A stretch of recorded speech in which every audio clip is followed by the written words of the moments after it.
Dear ladies and gentlemen, the year of 2015 is very memorable due to the historical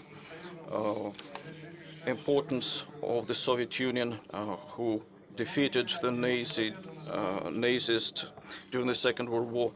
But we did not consider this victory only ours.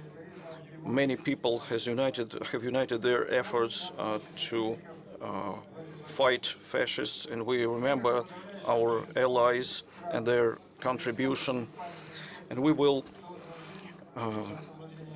respect the memory of those who gave their lives for the liberation of Europe from fascist slavery.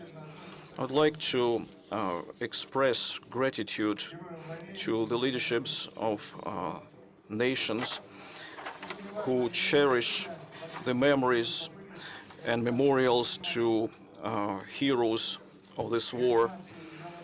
We have to unite our efforts against any efforts of glorification of Nazi movement, reanimation of ideology of fascism as militarism, and our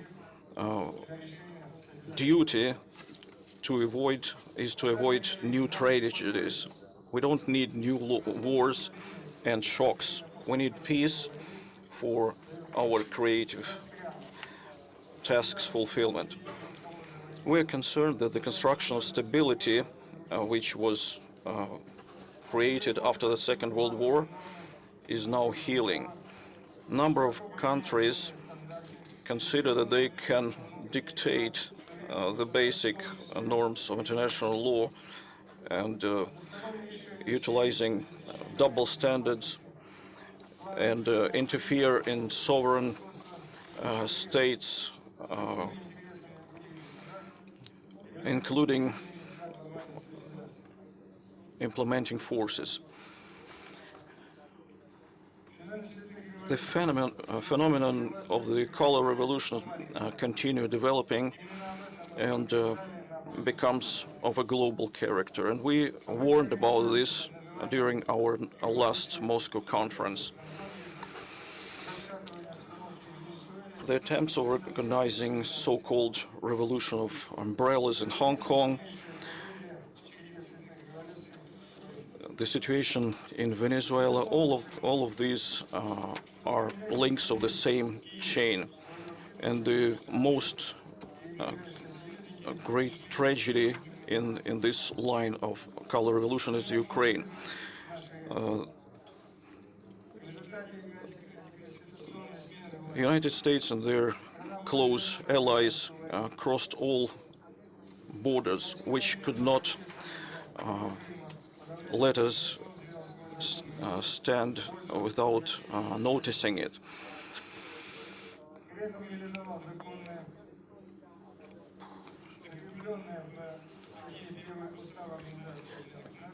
At the same time, Russian people of Crimea made their legal choice for returning to Russia.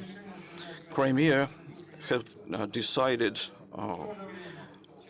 using a peaceful way, without any shot, to accept this, to make this decision to tie their further fate with Russia. At the same time, the forcing of European choice by Kiev has already killed more than 6,000 people. How many more victims do they need to force Ukrainians in southeast of the country to feel themselves Europeans? Lately, Western partners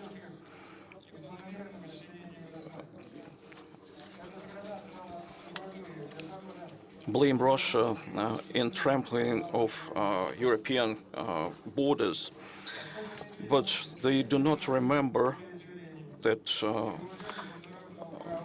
what happened in Yugoslavia was a terrible experience, and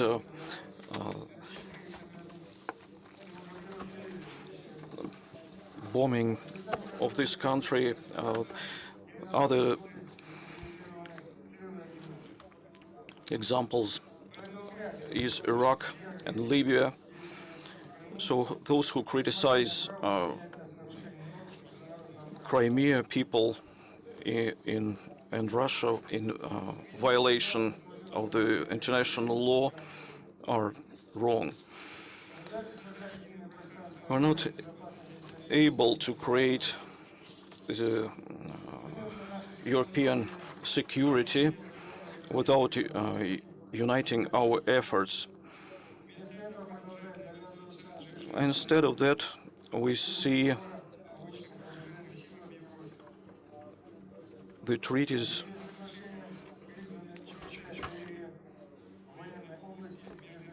in the military field between European countries, and Vienna document and Open Sky documents do not actually fulfill their mission.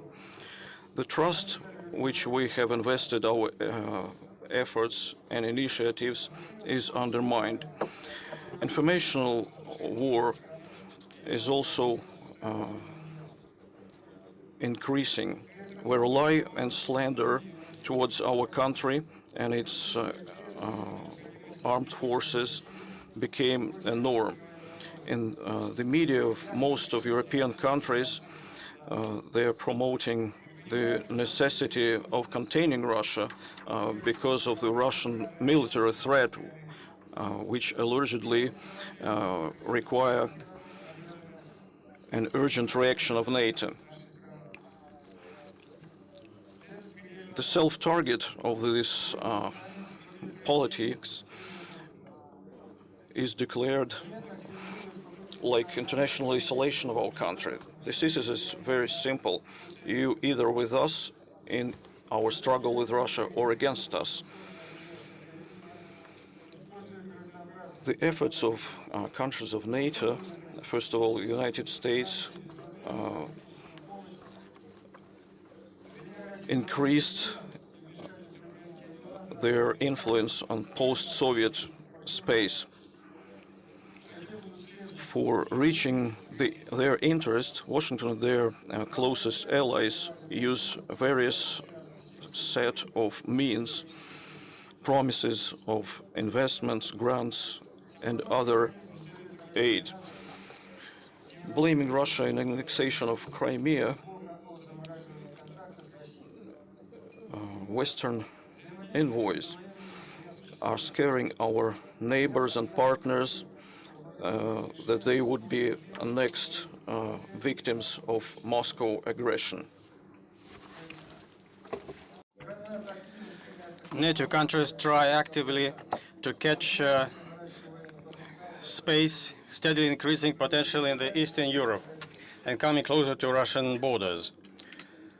Geographical focusedness of areas of their maneuvers exclusively in eastern flank of alliance and Arctic region is the evidence of anti-Russian course.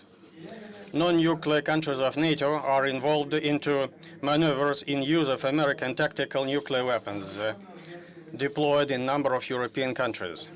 On such violation of spirit and letter of the agreement on non-proliferation of nuclear weapons, it is worth stressing in view of observing conferences where conclusions will be made about the position of the countries members of the agreement. I am willing to remind activists on common management of nuclear weapons in NATO, on consequences of unrestrained strong military domination. On 6th and 9th of August, the world will commemorate those who 70 years ago died as a result of nuclear bombardment of Hiroshima and Nagasaki, the only case of use of nuclear weapons in history of the mankind. So we have only to guess what consequences for Europe may have similar metal regarding use of nuclear weapons if it appeared with the American army a bit earlier. Dear colleagues, our focus regarding development of global system of anti-missile weapons of United States, which were expressed on Moscow conference of 20 12 justified. We confirm that implementation of American architecture of anti-missile defense brings strength to strategical stability. At the same time, discussions in NATO countries on justification of deployment of global anti-missile defense practically stopped. Besides, global anti-missile defense of the US are included regional segments now in Asia and Pacific. And today it is obvious that invented by US and countries of the alliance, missile threats from Tehran became bluff. Even after breakthrough decisions on Iranian nuclear program, no one have illusions on possibility to review American and NATO plans regarding anti-missile defense. Challenges and threats to the world as deadly viruses mutate, develop, and spread all over the planet. And first of all, this is related to mass destruction weapons and means of their delivery, to international terrorism, to non-controlled trafficking of arms, illegal turnover of drugs, cyber criminality, and many other. I'm willing to say a couple words about increase of terrorist threats. Live confirmed deadliness of activities of those countries who create and encourage terrorist groupings for solving their tasks.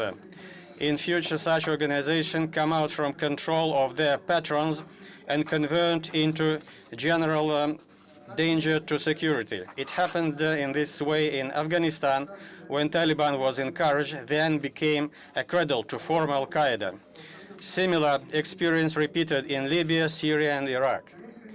Terrorists from Islamic State even create quasi-state formation. We consider extremely hazardous flirting with terrorism. It is not possible to calmly look how in different countries recruits for Islamic States depart, and at that nobody thinks that what will happen when after some time experienced militants will come back home. We warned about such danger our European colleagues several years ago. Recent sad events in France, Canada, and Denmark confirmed our right. International forces of security in Afghanistan did not manage with the given task. Terrorism in this country is not eradicated, and drug courses increased several times.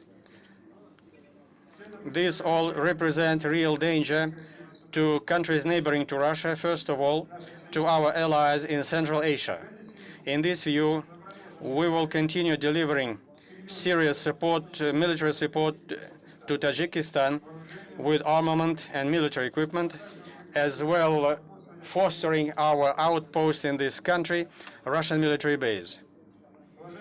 Dear colleagues, logic of development of international situation confirms that finding responses to more modern challenges may be done only mutually. We are convinced that the majority of main crises may be settled by political and diplomatic methods. Examples to this: liquidation of chemical weapons in Syria, agreements on nuclear program of Iran. We consider that today it is highly demanded to use professional and sincere dialogue between military specialists, which in a constructive and equal atmosphere may exchange ideas on way to stop military standoff in the hottest point of the planet. At this, we think that focus should be made on military and political interests of regional players and not ambitions of those who consider the world exclusively through prism of their own exclusiveness.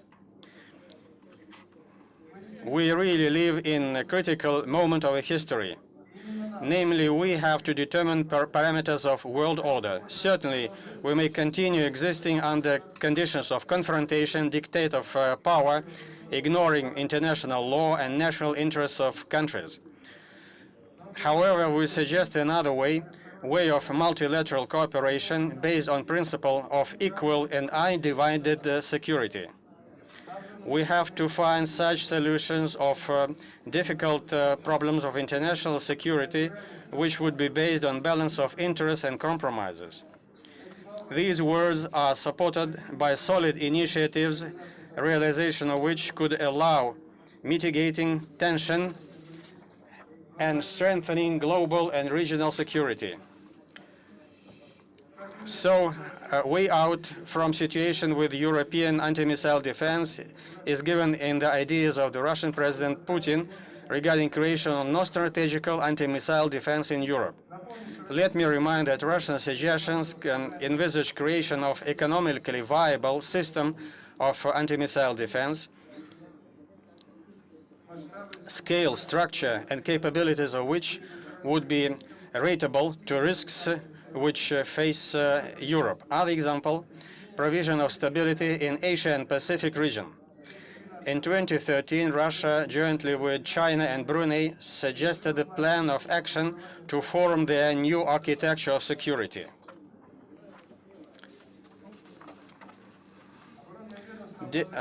Defense agencies have large potential of influence onto global and regional stability. This may include strengthening of understanding and trust through regular contacts and dialogue, including multilateral consultation mechanisms. And today's conference is a good example of such cooperation. Promising perspective in these contexts may be given to cooperation in issues of naval security, peacekeeping activity, military medicine, counteraction to new challenges and threats, first of all, terrorism. These are only several suggestions.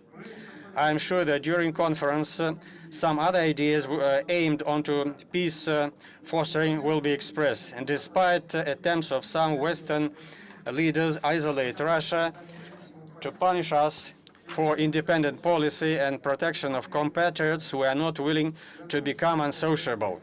We are ready for wide cooperation with partners all over the world in Europe, Asia, Africa, America. President of Russia, Putin, in his message to Federal Assembly, firmly confirmed that confrontation and self-isolation is not our choice.